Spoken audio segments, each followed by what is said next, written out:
Ang Pilipinas ngayon.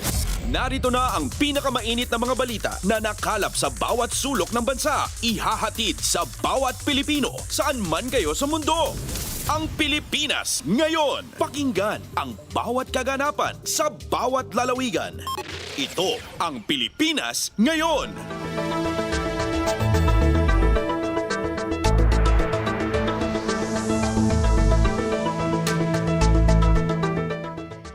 Magandang araw sa ating mga tagapakinig. Welcome po muli sa ating programang Ang Pilipinas Ngayon. Napapakinggan po tayo saan mang bahagi ng mundo sa pamamagitan ng ating himpilang radyo Pilipinas World Service ng Presidential Broadcast Service.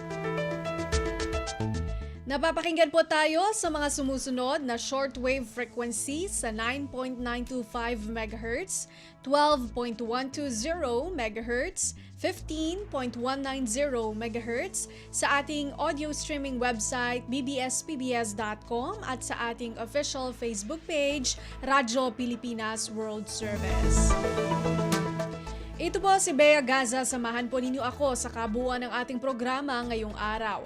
Kapapalooban pa rin po ng mga mahahalagang balita mula dito sa ating bansa, kasama na ang mga segmentong business, sports, showbiz at ang mga ulat mula sa iba't ibang rehiyon ng Pilipinas.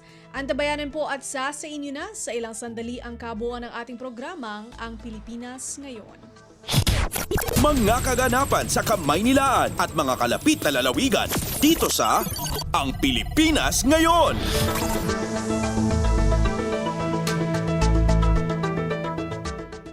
Sa ating mga balita, ipinag-utos ni Pangulong Ferdinand R. Marcos Jr. ang agarang pagpapatupad ng amnesty program para sa mga natitirang miyembro ng Communist Party of the Philippines, New People's Army, National Democratic Front o CPP, NPA, NDF. Sa ilalim ng Proclamation Number 404, binibigyan ni Pangulong Marcos ng amnestiya ang mga dating miyembro ng rebeldeng grupo na nakagawa ng mga krimen na labag sa Revised Penal Code and Special Penal Laws. Ayon kay National Security Advisor Secretary Eduardo Año, inaprubahan ng Pangulo ang naisapinal na Implementing Rules and Regulations o IRR ng proklamasyon bago sila magsimula sa pagbibigay ng amnestiya sa mga natitirang miyembro ng CPP, NPA, NDF. The President has directed the immediate implementation of the amnesty program for the remaining members of the CPP, NPA, NDF, since Congress has already concurred with the proclamation. Si National Security Advisor Secretary Eduardo Año. Samantala, sinabi naman ng Office of the Presidential Advisor on Peace, Reconciliation and Unity o OPAPRU na may naproseso na silang mga aplikasyon at inaasahan pang madadagdagan ito. Pasada ng mga balita mula sa Pilipinas para sa mga Pilipino saan man sa mundo. Ang Pilipinas ngayon.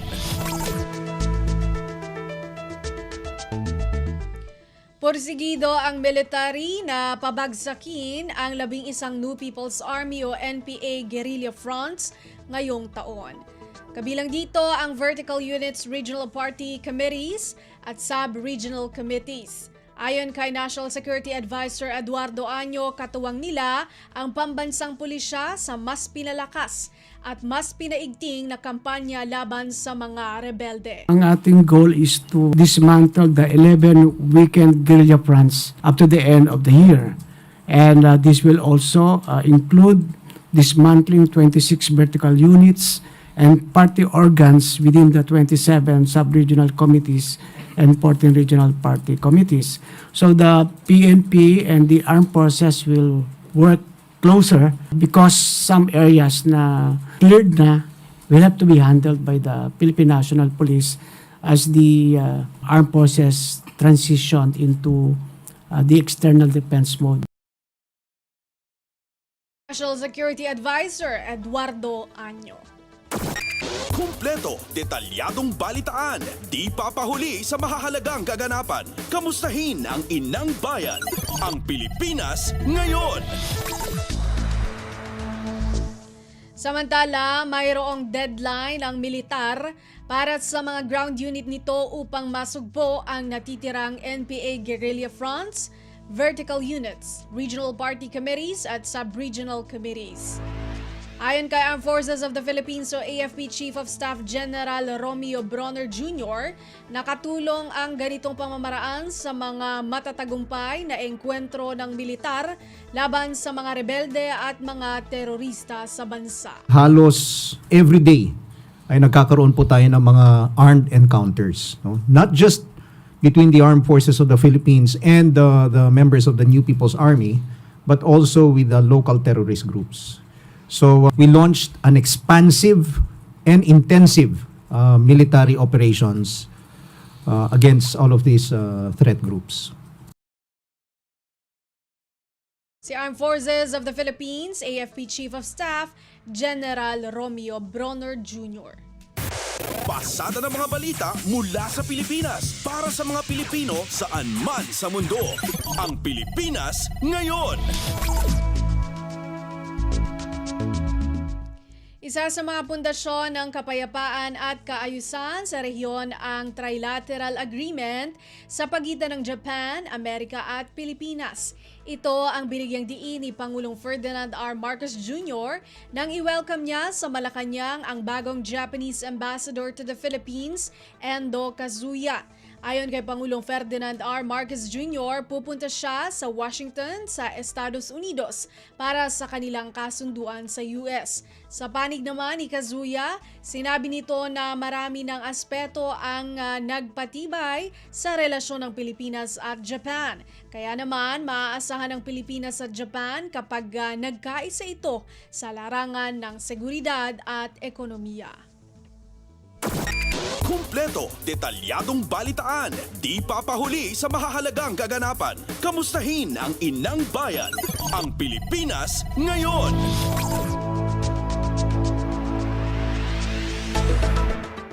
Hindi magbubulag-bulagan ang Pilipinas sa sitwasyon sa West Philippine Sea o WPS. Ito ang binigyang diin ni Pangulong Ferdinand R. Marcos Jr. sa pagsalubong niya sa bagong talagang Japanese Ambassador to the Philippines, Endo Kazuya, sa Malacanang. Ayon kay Pangulong Marcos, nais ng Pilipinas na solusyonan ang sitwasyon sa WPS nang napapanatili ang kapayapaan. Gayunpaman, kailangang kumilos ang Pilipinas sa nangyayari at hindi magbubulag-bulagan na lamang na para bang walang nangyayari. Pasada ng mga balita mula sa Pilipinas para sa mga Pilipino saan man sa mundo. Ang Pilipinas ngayon. Walang gentleman's agreement sa pagitan ng Pilipinas at China sa West Philippine Sea o WPS sa ilalim ng administrasyon ni dating Pangulong Rodrigo Roa Duterte. Binigyang diin ito ni National Security Advisor Eduardo Año na dating Chief of Staff ng Armed Forces of the Philippines noong Duterte administration. Ayon kay Año, walang maibigay na patunay ang China na mayroon itong kasunduan sa Pilipinas kaugnay sa WPS. Nanindigan si Año na hindi isusuko ng Pilipinas ang teritoryo nito. Kumpleto, detalyadong balitaan, di papahuli sa mahahalagang kaganapan. Kamustahin ang inang bayan, ang Pilipinas ngayon.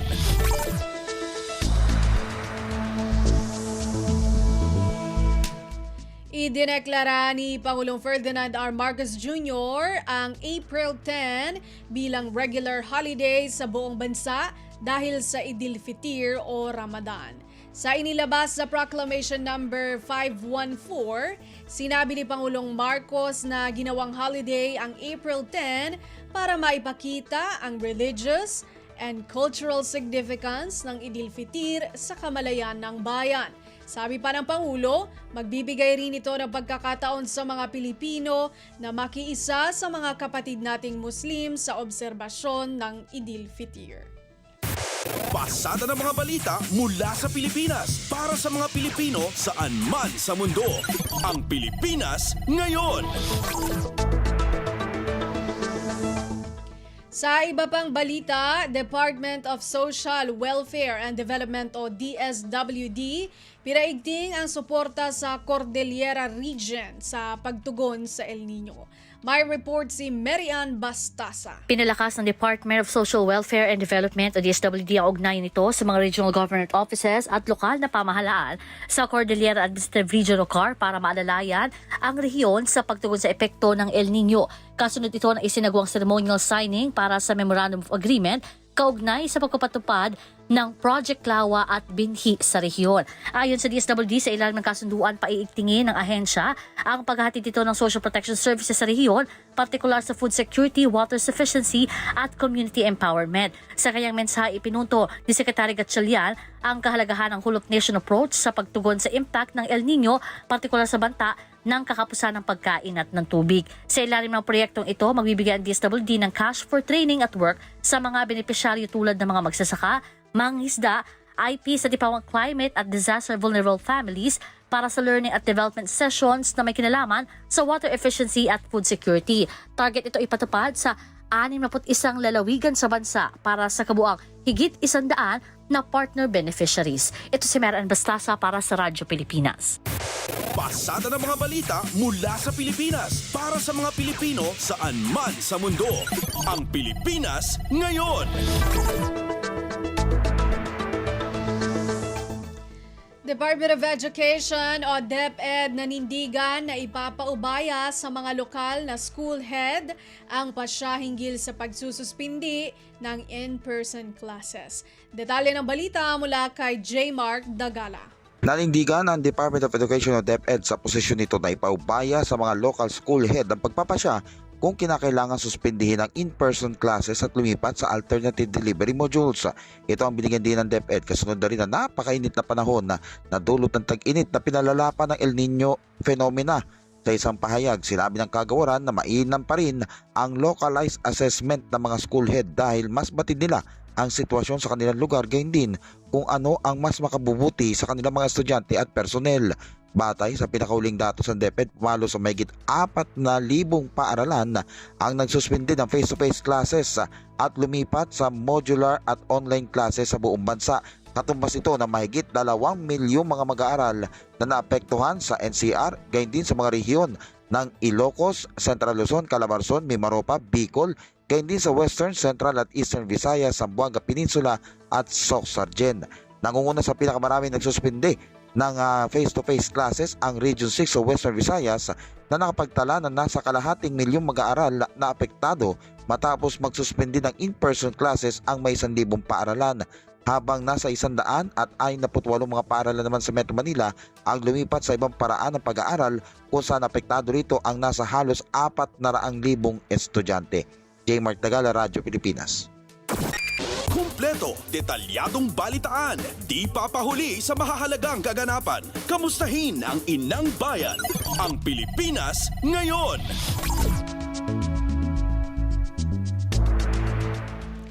Senate Committee on Basic Education Chairman Senator Sherwin Gatchalian giniit na hindi dapat pilitin ang mga estudyante na pumasok tuwing napakainit ng panahon.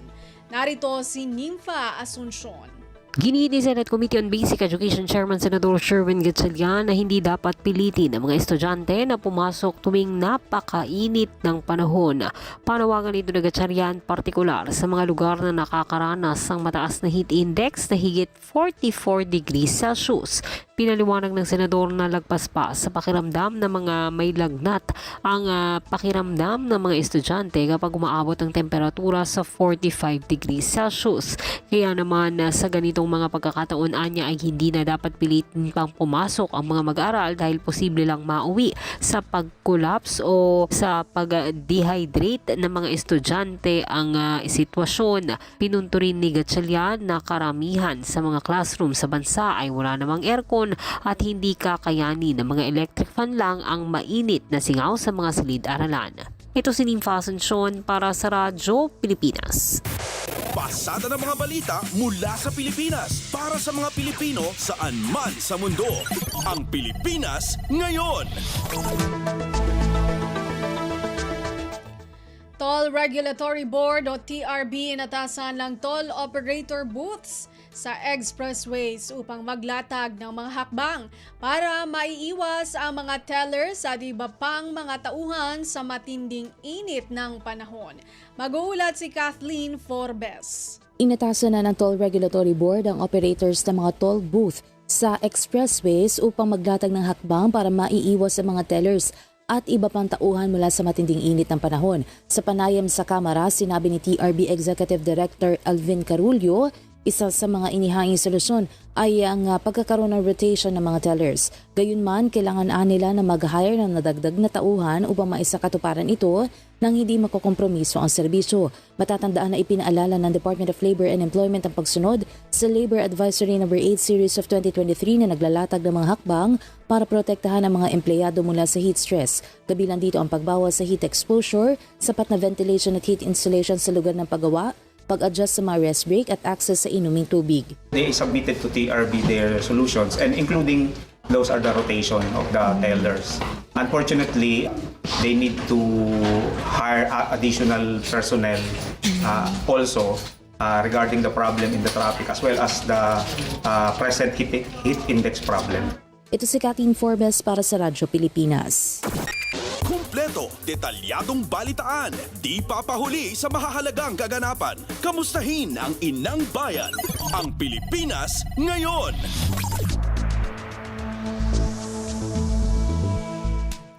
National Economic and Development Authority o NEDA Secretary Arsenio Balisacan, tiniyak na tuloy-tuloy ang agresibong investment and trade promotion initiatives ni Pangulong Ferdinand R. Marcos Jr. Si Alvin Baltazar sa Balita. Siniguro ni National Economic and Development Authority Secretary Arsenio Balisacan na magiging tuloy-tuloy ang agresibong investment and trade promotion initiatives ni Pangulong Ferdinand R. Marcos Jr. Sa Malacanang press briefing, pinahayag ni Balisacan na maganda ang ibinubunga ng pagsisikap ni Pangulong Marcos na may kinalaman sa investment and trade promotion. Isanaan niya dito ayon kay Balisacan ay ang dumaraming mga bansa na kumikilala sa Pilipinas bilang isang magandang destinasyon para sa pagnenegosyo. Ang ganitong pagsisikap ani Balisacan ay bahagi ng commitment ng Marcos administration na masustene ang matatag na landas ng paglago ng ekonomiya ng Pilipinas. Pakinggan natin si NEDA Secretary Arsenio Balisacan. We also expect the President's aggressive investment and trade promotion initiatives to continue to bear fruits as more and more recognize the country's promise as a destination of choice for businesses. Mula sa Palasyo ng Malacanang, Alvin Baltazar, Radyo Pilipinas. Kumpleto, detalyadong balitaan, di papahuli sa mahahalagang kaganapan. Kamustahin ang inang bayan, ang Pilipinas ngayon.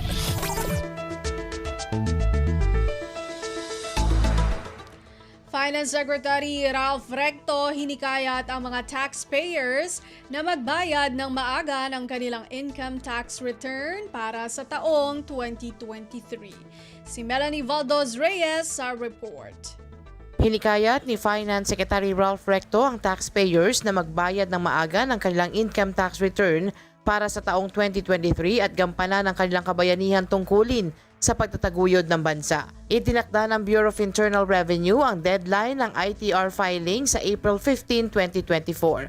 Ayon kay Recto, wala na ngayon dapat ipag-alala ang mga taxpayers dahil sa mas pinadali at pinabilis na sistema ng tax filing. Paniwagan ng kalihim magbayad ng tamang buwis at iwasan ang late filing dahil may kaakibat na itong multa. Binigyan din ni Recto na mahalaga ang bawat buwis na siya magpapatakbo ng ating ekonomiya. Para ngayong taon, nasa 4.3 billion pesos ang target ng DOF na revenue collection, 3.05 billion pesos naman ang target collection ng Bureau of Internal Revenue. Melanie Valdos Reyes para sa Radyo Pilipinas.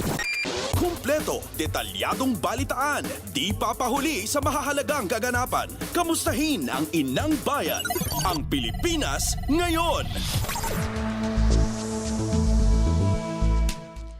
Mga nagkakalong kay Pastor Quiboloy, posible ding makasuhan ayon sa Philippine National Police o PNP.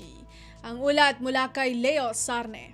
Nagbabala ang Philippine National Police na posibleng maharap sa kaso ang mga nagkakanlong kay Pastor Apollo Kibuloy dahil labag ito sa batas. Ito ang inihayag ni PNP Public Information Office Chief Police Colonel Gene Fajardo kasabay ng panawagan sa mga supporter ng Leader of Kingdom of Jesus Christ na maging mahinahon at tumulong sa mga otoridad. Umapila din si Fajardo kay Pastor Kibuloy na makipag-cooperate at respetuhin at harapin ang warrant of arrest at judicial process laban sa kanya. Sa ngayon, pinalawak na ng PNP ang kanilang operasyon upang matunton si Kibuloy, katuwang ang iba pang law enforcement agencies para maisilbi ang warrant of arrest dahil sa kasong child at sexual abuse.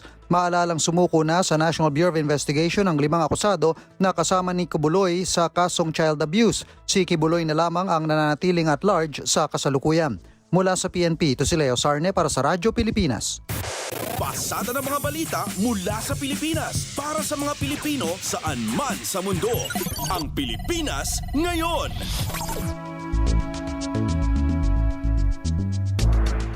Yan ang ating nakalap na mga national news. Samantala, narito naman po ang mga balita mula sa ating mga kasamahan sa iba't ibang mga rehiyon dito sa ating bansa para sa ating regional news ngayong araw na ito. Balita mula sa lalawigan sa bawat rehiyon ng ating bayan. Dito sa Ang Pilipinas Ngayon. Pagtangkilik at pagsuporta sa mga lokal na produkto at pagpapanatili ng kaligtasan at kalidad ng pagkain at produkto, ipinanawagan ni Department of Trade and Industry Cordillera o DTI-CAR Regional Director Juliet Lucas. Si Donna Cawisbalio mula RP Bontoc sa balita.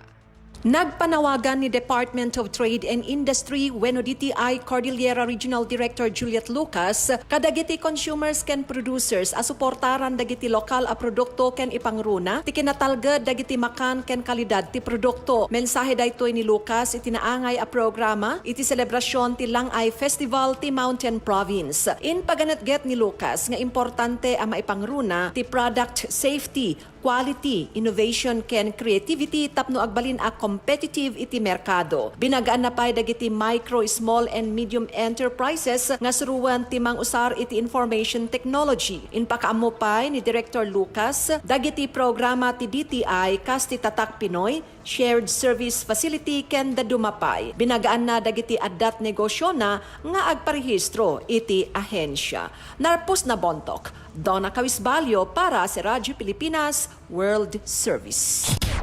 Balita mula sa lalawigan sa bawat rehiyon ng ating bayan. Dito sa Ang Pilipinas Ngayon. Maraming salamat kay Donna Cawisbalio. Information Education Campaign laban sa rabies pinaigting kasunod ng naitalang 51 panibagong animal bite sa loob ng isang araw sa isang bayan sa Pangasinan.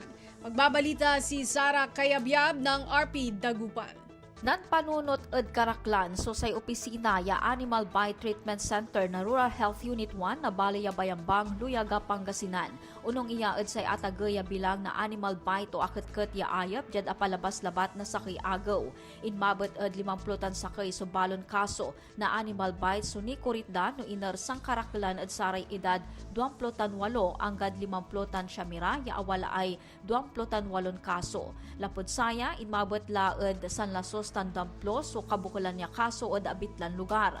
In pasilong danatan at sa Education Information Campaign so 50 sa kaya balon kaso piyan na panunutan ira tan say pamilya da unong posibleng kaso na rabies yaawit na say ayap ya akaketket ed pasyente tan saray kurang na napagdan gawon piyan na iwasan iyan sakit.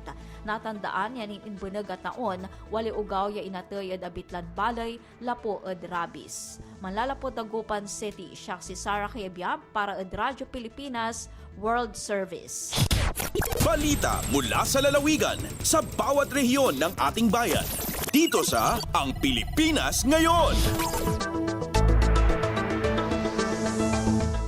Maraming salamat, Sara Kayabyab.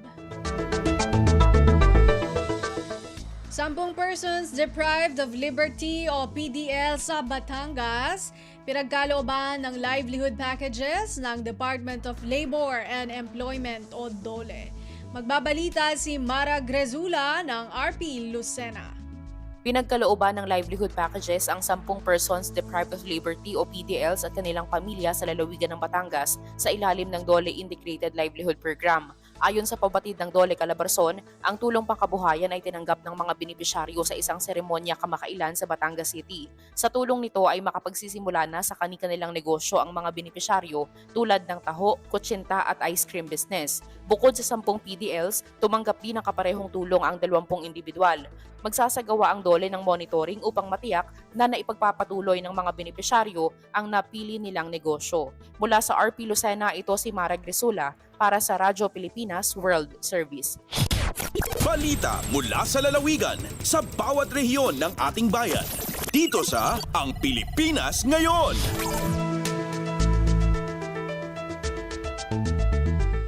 Maraming salamat, Mara Grezula.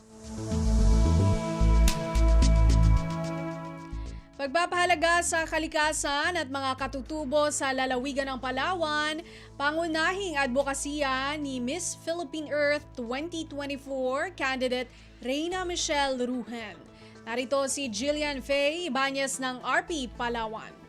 Nagparaot si Miss Philippine Earth 2024 candidate Reyna Michelle Ruhen na mayad ang igmas matinlo na magprosigar ang mga katutubo at kalikasan sa lugariyang Palawan bilang nagapauna niyang advokasya. Sa pagpakimani ang Radyo Pilipinas Palawan kay Ruhen, agbalta na sa mga katutubo sa bahay niyang Aborlan at nakita na ang kahalagahan ng pag-alaga ng mga katutubo at kalikasan.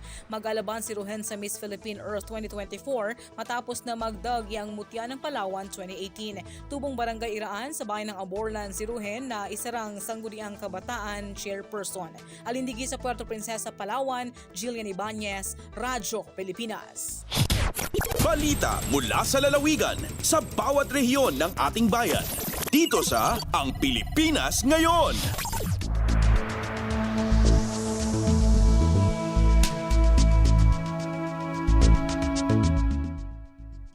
Maraming salamat, Jillian Faye Ibanez. Blessing ng Early Childhood Care and Development o ECCD and Protection Unit isinagawa sa lungsod ng Calbayog, Samar. Mula RP Calbayog, mag-uulat si Charmaine Perito. Naging Manilang puso ng gindumarang blessing sa Early Childhood Care and Development ECCD and Protection Unit kakulop nga adlaw Huwebes, Abril 4, 2024 sa Calbayog City Hall Compound. Sigun pa kan Alcalde Raymond Uy, nga bisan guti ayon opisina, importante gihapon ini tungod sa maseserbihan ang bugos nga syudad. Dugang paniya nga prioridad ang proyekto tungod saan mga kabataan ang magiging pundasyon sa masunod nga henerasyon. Ginpahayag pa ni Local Chief Executive nga naghatag ang DSWD Regional Office 8 sa 5 milyones ka pesos nga pondo para sa pagbubuhaton nga feeding program sa syudad. Gintagan doon naman ni Vice Alcalde Rex Daguman ang importansya sa early childhood education sa character building ug value formation. Tikang sa Radyo Pilipinas Calbayog, Charmaine Perito para sa Radyo Pilipinas World Service. Balita mula sa lalawigan sa bawat rehiyon ng ating bayan. Dito sa Ang Pilipinas Ngayon.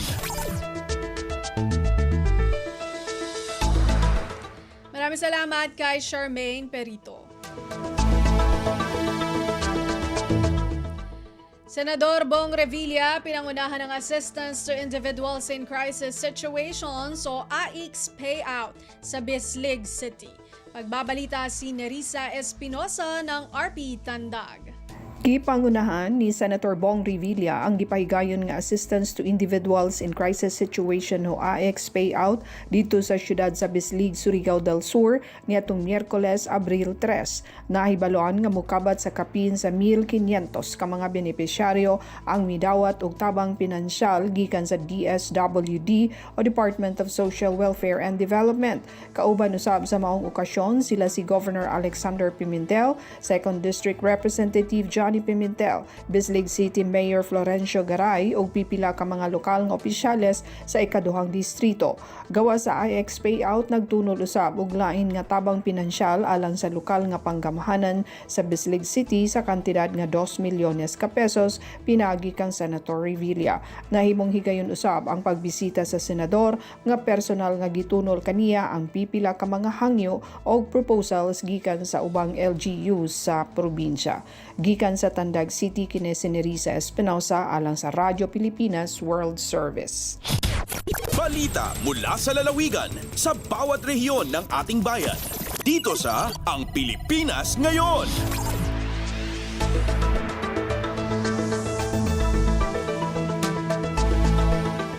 Maraming salamat, Nerissa Espinosa.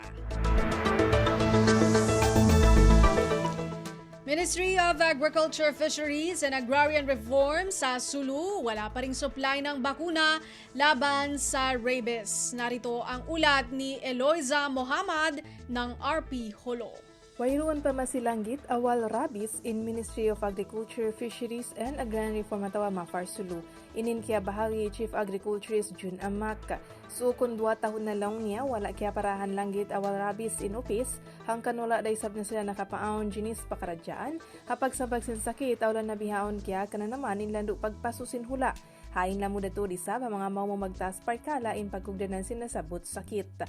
Habihaon sa nila pagpakadtuon pa mga private veterinary in mga maggawi maon pa upis, ganta magpalanggit ang mga ipatan nila iro, kuting iban misan in rabbit. Hawak to makatay mainupis supply deng regional office nila, tiyan tuhay niin makapaon na sila paglanggit biasing kabiaksahan, house to house sa anti-rabies vaccination. Deng RP Holo, Eloisa Muhammad para Radyo Pilipinas World Service. Balita mula sa lalawigan sa bawat rehiyon ng ating bayan. Dito sa Ang Pilipinas Ngayon. Maraming salamat, Eloisa Mohamad. Government Internship Program ng Department of Labor and Employment o DOLE ipatutupad para sa 100 college graduates ng Kalinga. Mula RP Tabuk, narito si Amelia Bumatnong. Sa agasot a benepisyaryo ti matulungan babaan ti Government Internship Program ti Department of Labor and Employment. Babaan daytoy, ag trabaho day ti 3 a bulan, partikular kadagiti opisina ti Provincial Government of Kalinga ken National Line Agencies. Iti sweldo dagitoy ket base iti minimum wage iti rehiyon.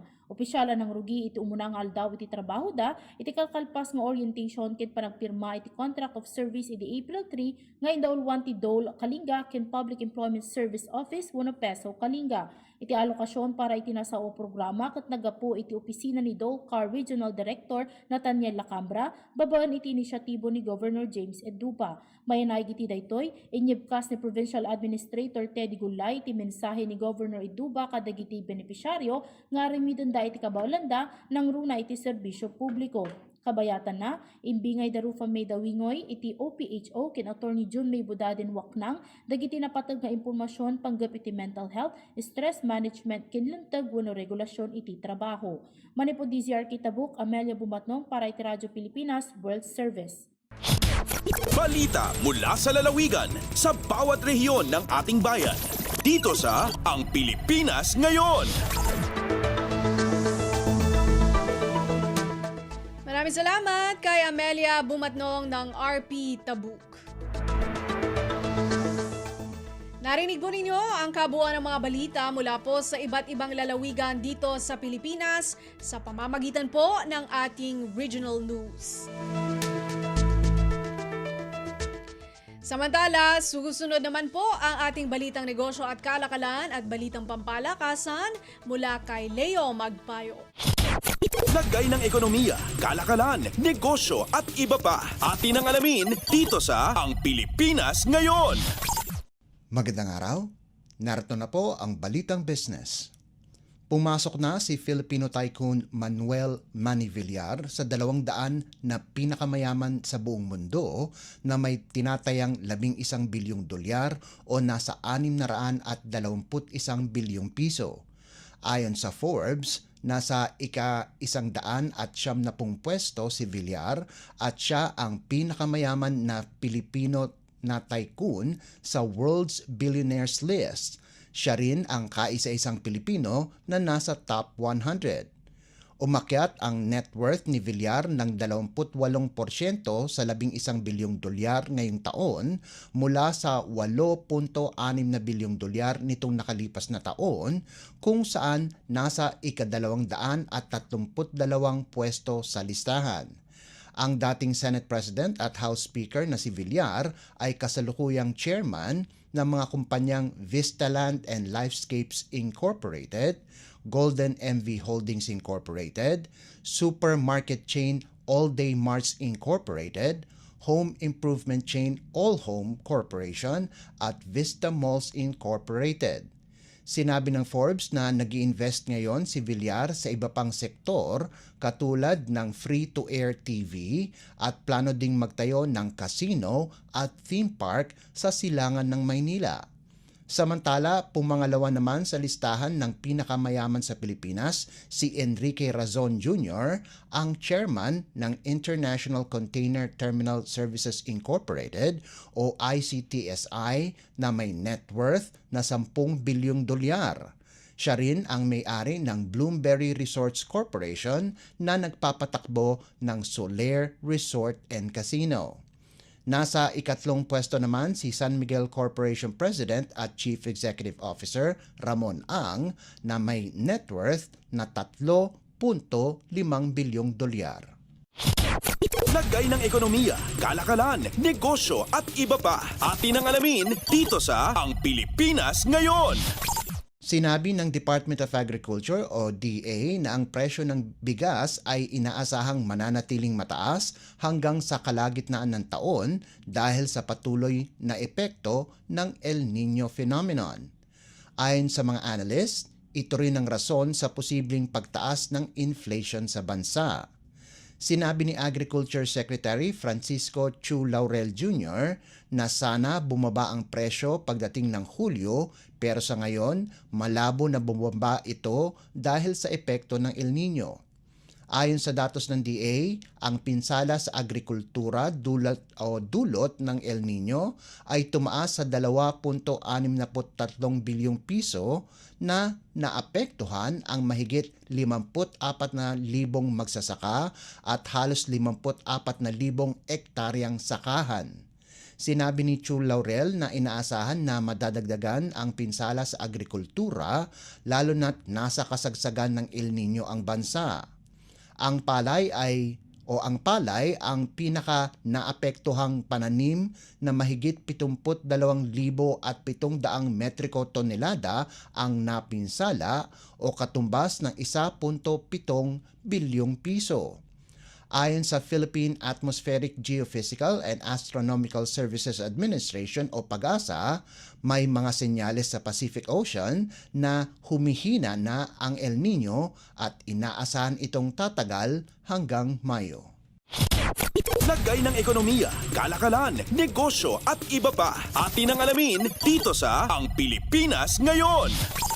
Iniulat ng Bureau of Customs o BOC na bumaba ng 6% ang koleksyon na ahensya nitong Marso kumpara sa kaparehong buwan noong nakalipas na taon, subalit nalagpasan pa rin nito ang kanilang inaasahan na koleksyon. Base sa paunang datos, nakakolekta ang ahensya ng mahigit 75.4 na bilyong piso noong Marso, mas mababa ito ng 6.1% sa 80.34 na bilyong piso na naitala ng kaparehong buwan noong nakaraang taon. Subalit nalagpasan nito ang inaasahan nilang koleksyon na 72.71 bilyong piso o katumbas ng 3.45%. Para naman sa unang quarter ng taon, ang koleksyon ng customs ay tumaas ng 2.6% sa mahigit 219 na bilyong piso mula sa mahigit 213 bilyong koleksyon sa kaparehong panahon nitong nakalipas na taon. Nalagpasan din nito ang inaasahang koleksyon sa first quarter ng 4% o mahigit 210 bilyong piso. Ayon sa ahensya, napalakas ng BOC ang koleksyon sa pamamagitan ng mahigit na pagbabantay o mahigpit na pagbabantay at sa mas magandang sistema sa pagkukuha ng tamang halaga ng imported goods. Dagdag ng BOC, malaking tulong din ang pakikipag-ugnayan nila sa Land Bank of the Philippines para makapagproseso sa pamamagitan ng digital payment transactions. Noong 2023, tumaas ang koleksyon ng customs ng 2.41% sa 883.2 bilyong piso at mahigit 1% sa kanilang inaasahan na koleksyon na 874.2 bilyong piso. Ngayong taon, inaasahan ng ahensya na makakolekta sila ng 959 bilyong piso. Lagay ng ekonomiya, kalakalan, negosyo at iba pa. Atin ang alamin dito sa Ang Pilipinas Ngayon. At para naman sa sports balita, updates at pinakahuling mga usapin sa mundo ng palakasan. Atin ang pakinggan dito sa Ang Pilipinas Ngayon. tutungo si Filipina weightlifter Elrin Ando sa kanyang ikalawang Olympics. Nasiguro ng 25 anyos na si Ando ang kanyang pwesto sa Paris Olympics pagkatapos ang kanyang kabuang binuhat na 228 kilograms sa 59 kilogram weight division sa International Weightlifting Federation o IWF World Cup na ginanap sa Phuket, Thailand. Nabuhat ni Ando ang 100 kilograms sa snatch at 128 kilograms sa clean and jerk. Dahil sa achievement ni Ando, ibig sabihin nito, hindi na makakasama si Heidelin Diaz Naranjo ang nakakuha ng kauna-unahang gintong medalya sa Olympics. Mas mataas ang ranggo ni Diaz Naranjo pagpasok ng World Cup, subalit hindi sapat ang kanyang kabuang nabuhat na 224 kilograms. Isang atleta lamang ang pwedeng irepresenta ang bansa sa Olympics kada weight division. Kahit hindi siya nagkwalipika sa kanyang ikalimang Olympics, nagpasalamat naman si Diaz Naranjo sa suportang kanyang natanggap sa Thailand. Si Ando ang ikalawang weightlifter ng Pilipinas na nagkwalipika sa Olympics. Una nang nakapasok ay si John Senisa. Updates at pinakahuling mga usapin sa mundo ng palakasan. Atin ang pakinggan dito sa Ang Pilipinas Ngayon. Kahit may injury ang kanilang pambatong player na si Angel Canino, nakuha pa rin ang panalo ng De La Salle University sa UAAP Season 86 Women's Volleyball Tournament. Nakuha ng Lady Spikers ang pahirapang 26-24, 25-20, 24-26 at 27-25 panalo laban sa University of the Philippines sa larong ginanap sa Mall of Asia Arena sa Pasay City. Pinangunahan ni Shivana Laput ang Lasal sa nagawa nitong 21 puntos habang nakakuha siya ng tulong kay Alea Malaluan na nagtapos na may 17 markers. Importante din ang kontribusyon ni Julia Coronel para sa DLSU kung saan nakagawa ito ng 17 excellent sets at pati na rin ang 12 ni Micah La Rosa. Napaganda ng Lasal ang kanilang record sa 8-1 sa team standings at nasiguro ang playoff para sa Final Four habang ang Fighting Maroons naman ay bumagsak sa 1-9 kartada. Updates at pinakahuling mga usapin sa mundo ng palakasan. Atin ang pakinggan dito sa Ang Pilipinas Ngayon. Tinapos ni Mark Espejo ang kanyang paglalaro sa South Korea bilang isang kampyon pagkatapos makompleto ng Incheon Korean Air Jumbos ang 4-peat sa 2023 to 2024 Korea V-League season. Nakuha ni Espejo ang kanyang unang titulo bilang isang professional na player kung saan tinalo ng Incheon ang Ansan OK Financial Group sa kanilang Best of 5 Championship Series na tinapos ng makapagpigil hiningang 5-setter 27-25, 16-25, 21-25, 25-20 at 15-13. Hindi naglaro sa finals ang miyembro ng Philippine Men's Volleyball Team, subalit binigyan niya ang karangalan o binigyan niya ang karangalang ito pagkatapos niyang makuha ang kanyang unang titulo pagkalipas maglaro sa Japan, Thailand at Bahrain. Ito ang ikalimang titulo ng Incheon sa loob ng 10 paglalaro sa finals.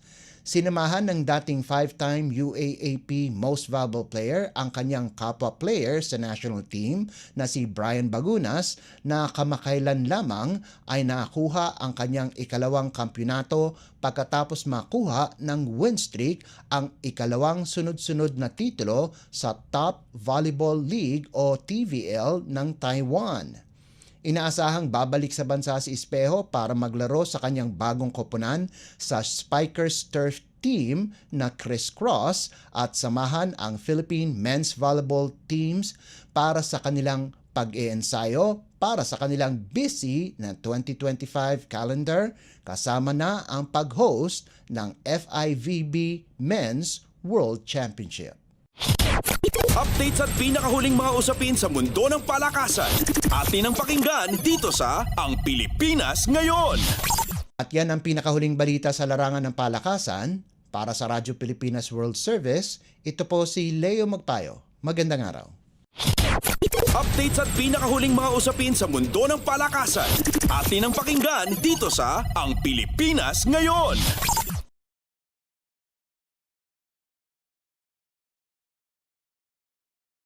Maraming salamat kay Leo Magpayo. Yan po ang ating balitang negosyo at kalakalan at balitang pampalakasan para sa araw na ito.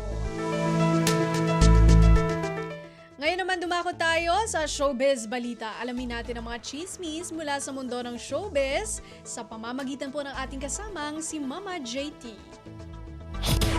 Ang latest, ang hottest sa showbiz and entertainment. Heto na sa Ang Pilipinas Ngayon.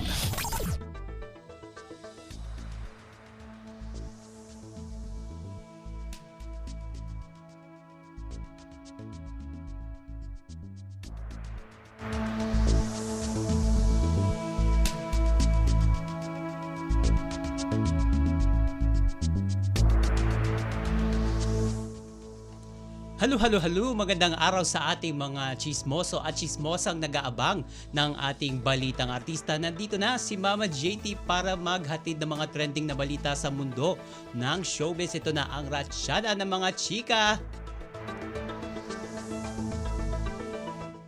Pumani ng kaliwat kanang batikos si Danny Barreto matapos maglabas ng saloobin tungkol sa anyay isang toxic Filipino culture. Ito ang utang na loob sa magulang. Sa isang TikTok video nakuha sa podcast ni Danny na may episode title na Toxic Filipino Culture, utang na loob sa magulang, nagbigay siya ng kanyang pananaw tungkol dito. Anya, hindi dapat ipamukha raw ng mga parents sa mga anak na may utang na loob silang dapat tanawin bilang kapalit sa ginawa nilang pagpapalaki at pagpapaaral sa mga ito. Sabi pa ni Danny, hindi raw pwede magkaroon ng utang na loob ang isang bagay na dapat nilang gawin para sa iyo.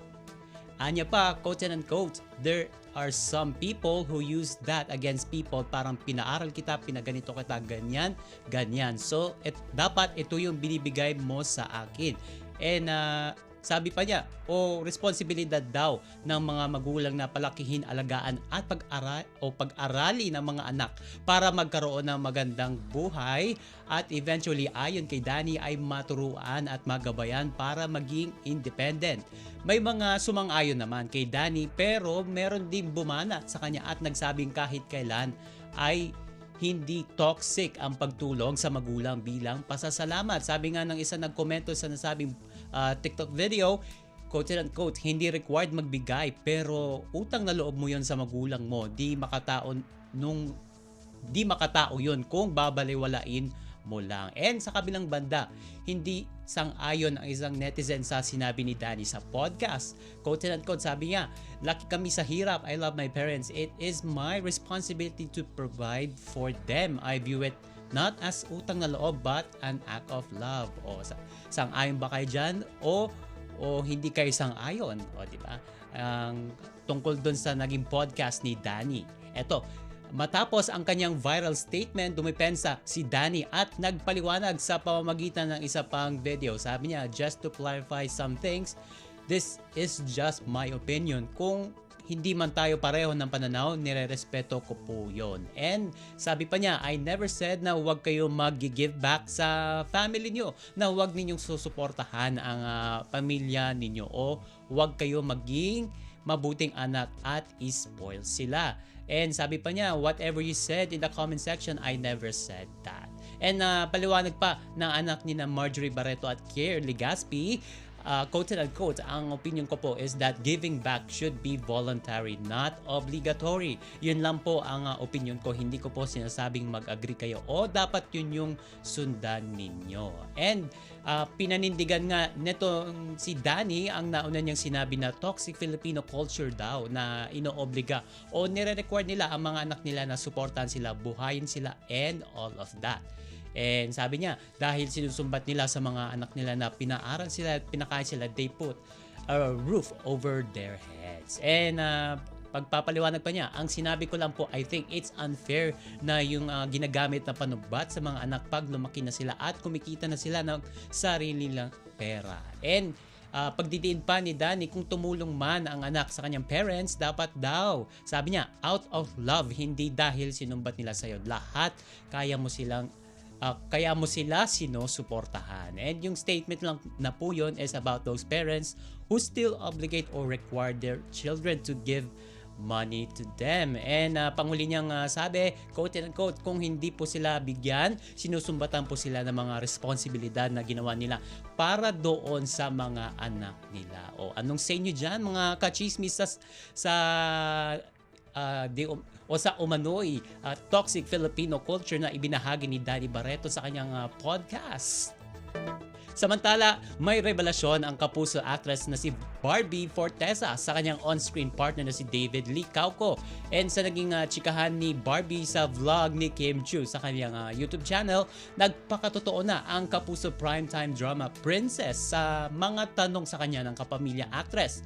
Natanong ito kung ano ang mas gusto niya, ang maging bida o kontrabida. Sabi niya, quote and unquote, para sa akin, mas naiintindihan ko yung buong storya kapag ikaw yung bida. Kasi, di ba, iikutin mo yung lahat ng characters. And inamin din ng nobya ni Jack Roberto na mas gusto niyang gumawa muna ng mga teleserye sa ngayon. Sabi niya, kasi kapag teleserye, mas sanay ako na 30 sequences a day tapos mabilis ang shoot lang. Kapag pelikula kasi, kaunti lang ang eksena pero paulit-ulit kasi maraming angulo. And baliwanag pa niya, quote and unquote, so yung emotions hindi pa ako ganun kasanay na mahabaan to get to that level of emotions again and again para maging raw ulit. And mas sanay ako sa mas mabilisan tapos move on na. And nabanggit din ng dalaga na ang ultimate goal niya sa pagiging actress ay ang makatanggap ng mga acting awards at mahalaga rin para sa kanya ang mabasa o marinig ang mga sinasabi ng tao tungkol sa kanya. Nagbabasa rin itong si Barbie Hug ng mga nasusulat at nababalita tungkol sa relasyon nila ni Jack. Sabi niya, quote and unquote, ayun lang naman pero hindi naman ako naapektuhan. Gusto ko lang maging self-aware. And samantala may inamin din ng kapuso star tungkol sa leading man niyang si David Lee Cauco. Annoying daw ang tingin niya sa pambansang Ginoo noong unang pagkakataon na magkatrabaho sila. Sabi niya, quote and quote, I have pero wala akong ginawa pero pinaramdam ko sa kanya na hindi ko siya bet. And alam ni David yon pero ngayon okay na kami, nasa acceptance stage na ako at maganda na. At alam ni David yon pero naging okay na kami. And sa ngayon na nasa acceptance stage na nga itong si Barbie at maganda na ang kanilang samahan. At sa panghuli natin chika for today, inahayag ni Max Collins na pinag-uusapan na nila ni Pancho Magno ang paghahain ng diborsyo. Sa isang interview, sinabi ni Max na maaari siyang mag-file ng divorce case dahil isa siyang US citizen. And matapos ang 6 na taon nilang pagsasama bilang mag-asawa, kinumpirma nga ni Max noong nakarang taon na hiwalay na sila ni Pancho. And paglilinaw ng kapuso actress, maayos ang co-parenting arrangement nila ni Pac o ni Pancho para sa kanyang anak na si Sky. And idinagdag niya na maganda pa rin naman ang relasyon nila ng kanyang dating mister. Sabi niya, quote and unquote, we're good, we're great. It really works for us. Very healthy and we're both happy and our son is very happy. So really it worked out for the best. And inihayag ni Max na bukas siya makipag-date muli pero maingat na raw siya sa pagpasok sa bagong relasyon. And ito, sinabi niya hindi na rin siya naniniwala sa kasal. Paliwanag niya, quote and unquote, it's really a commitment. So even if you are marrying each other, that doesn't mean you'll be together forever.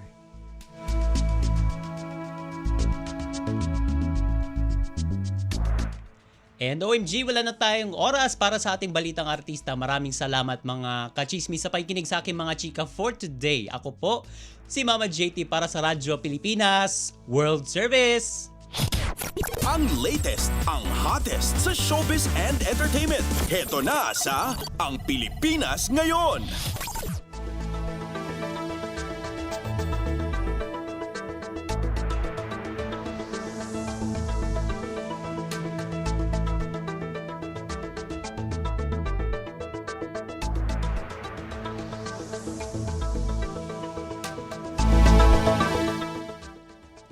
Maraming salamat kay Mama JT. Yan po ang ating showbiz balita. Narinig ba ninyo ang kabuuan ng ating programang Ang Pilipinas Ngayon? Maraming salamat sa ating mga nakasama sa technical side kina Milo Jonella, Susan Aizon at Anthony Pimentel. Maraming salamat din sa ating executive producer Steph Vicente at Jerome Toledo, sa mga nagulat mula sa iba't ibang lalawigan ng ating bansa para sa ating regional news. Maraming salamat kay Leo Magpayo na naghatid sa atin ng ating balitang negosyo at kalakalan at balitang pampalakasan. Kay Mama JT para sa Showbiz Balita, kay Erwin Peñano na nakaagapay sa atin at maraming salamat din sa ating station manager Mr. Ray Sampa. Hanggang sa susunod na edisyon ng ating programang Ang Pilipinas Ngayon, ito po si Bea Gaza. Magandang araw. At yan ang Pilipinas Ngayon. Muling samahan si Ben Blones sa parehong oras at alamin ang pinakahuling mga kaganapan at balita saan man kayo naroon. Ang Pilipinas Ngayon.